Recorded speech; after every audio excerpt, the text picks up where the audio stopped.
And good morning. We continue on the South Shores Morning News on WATD. I'm Rob Hackala.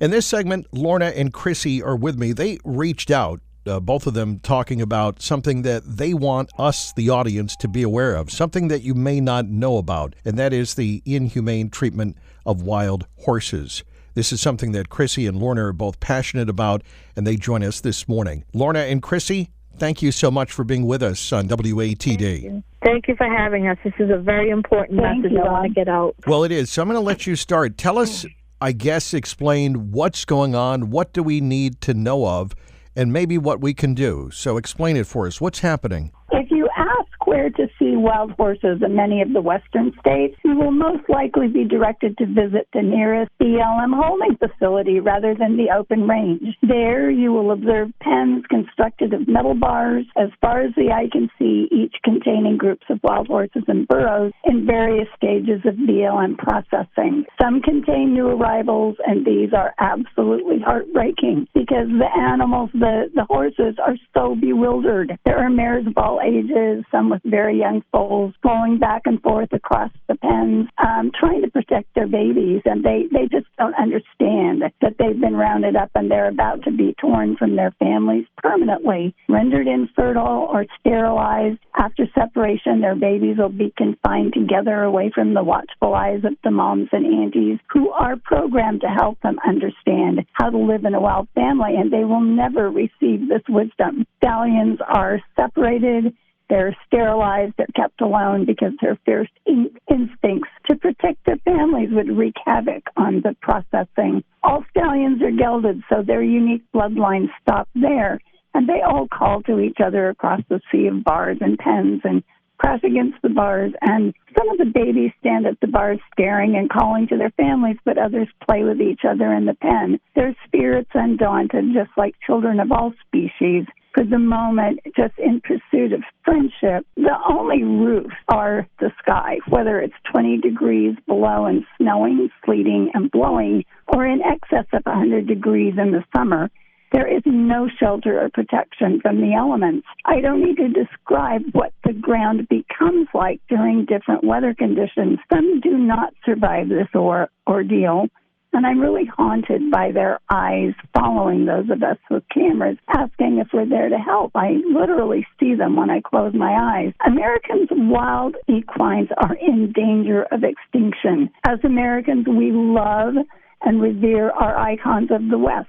Their beauty, intelligence, and strengths are well known by many, but how many truly understand their current plight? Originally, as many as 2 to 8 million horses roamed the North American continent. By the time the 1971 Wild and Free Roaming Horses and Burros Act began to protect them from capture, branding, harassment, or death, it's estimated that there were only about 22,000 left in the country, and they were fast approaching extinction.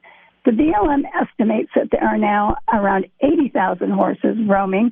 We don't know if that's accurate, but they intend to reduce their numbers again to a level close to what it was in 1971 when they had to be protected. They're talking about 26,000. BLM data in March indicates that a grand total of 61,826 wild equines are contained in BLM facilities. And that includes holding facilities, maintenance facilities like prison training facilities, and long-term pastures also usually without shelter. That's heartbreaking. It's difficult to Chrissy? Yeah, that kills me. And the only reason why they're saying it's unnecessary. Wild horses do not stay in one area at one time. They migrate. They wander. What the problem is, the cattle. And the way I see it is a lot of the beef cattle ranchers want to have free feed for their beef cattle. In other words, they're saying, oh, my God, get these horses off my property because they're eating the grass that my beef cattle should be eating. Okay, to that I say, buy some cattle feed. It's called the cost of doing business. Everyone that has a business knows that there is a cost involved to run your business. And so, okay, let's just kill off anything that might eat the grass. And the wild horses, and I'm sorry, they do not stay in one place for very long. Yeah. So that's what a lot of these ranchers are saying. That's the truth. They are, and they have money, and they can pay off people. I mean, that's not the right word, okay? They can donate money to the government Yeah. A lot of money lobbying. to make it. Lobbying. Thank you. Yeah. And we can't afford to lobby. Yeah. We're just a bunch of people saying this is wrong. And money always trumps, the right thing. Now, I want to, since we only have a few minutes, I know, for this segment, you've got a lot of important information out there. I know. There's a lot to digest, but I know that with this kind of information, we're scratching the surface. We want to encourage people to go and research more on their own. Yes. For opening our eyes. Now, what does BLM stand for in this matter? Bureau of Land Management. Okay, good. I just want to explain that for those that may not know. And, Absolutely. That's part of our government. Okay. Now, the other question I want to know is, this is something that's happening. We're here. Our listeners are in Massachusetts. So what do we do as residents of the United States? What would you encourage listeners to do? Is there a way to call their senator or congressman, or what do they do? Can Lorna or Chrissy, can you address that? I have a list of I have a list of 5 action items that is very, very important that we get going on right now. Okay, here we go. So number 1, we need to stop the roundups. There is no overpopulation of wild horses and burros. So there is an act in Congress right now that is called the Wild Horse and Burro Protection Act of 2023. That you can call both your representatives and senators on. It is in the House of Representatives, but it will have to go through the Senate too. Let them know that you want this act to pass. Number 2, stop the transport of horses for slaughter for human consumption, ending the slaughter pipeline. This is the SAFE Act, which is also in the House. The number is H.R. 3475, but again, it will go through both houses. So it is essential that you call representatives first and then senators. So another thing you can do is encourage rewilding, which would be finding areas where horses that are now incarcerated can be put back on the land to protect it. Wild horses are good for the land. They eat the forage, prevent forest fires. You guys have just had a big example of what forest fires do to the environment. It's horrible. Horses can prevent this, and part of the reason we're having this is because the land is so degraded from removing all of the horses and the native species from the land.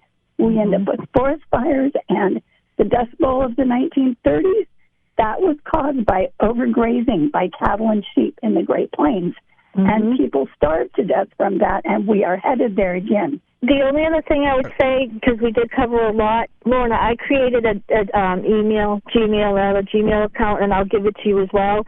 So if any of the listeners have questions, please reach out. It's to our Gmail address.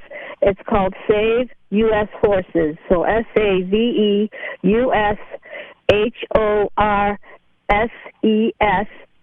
@gmail.com. You have any questions, any concerns, any thoughts, don't hesitate to email. I will get right back to you the same day. Okay. Can I give you a series of websites? A few of them. Like the top 2, maybe. Yeah. AdvocatesForWildEquines.com. That's a good one. WildHorseEducation.org. And then there are rewilding ones, WildHorseFireBrigade.org, LoveWildHorses.org, and WildHorseFreedomRally.com is a national group that has a group in every state, all 50 states. Not all of them are active, People protest. but that is an action group. I'll start one up again in Boston. So if any of the listeners have any questions, because a lot of information was just put before you, please don't hesitate to email us at saveushorses@gmail.com. SAVEUSHORSES @gmail.com. And we want to thank Lorna and Chrissy. On Facebook, type in A*W*E, and it will take you to our group. And we want to thank Lorna and Chrissy for joining us today and bringing this to our attention this morning. And so, Chrissy and Lorna, thank you so much for bringing us to our attention. And now the information is out, and we will have the listeners react and respond. Thank you for having us. I really appreciate it. Thank you so much. Thank you for caring. Thank you so much for caring.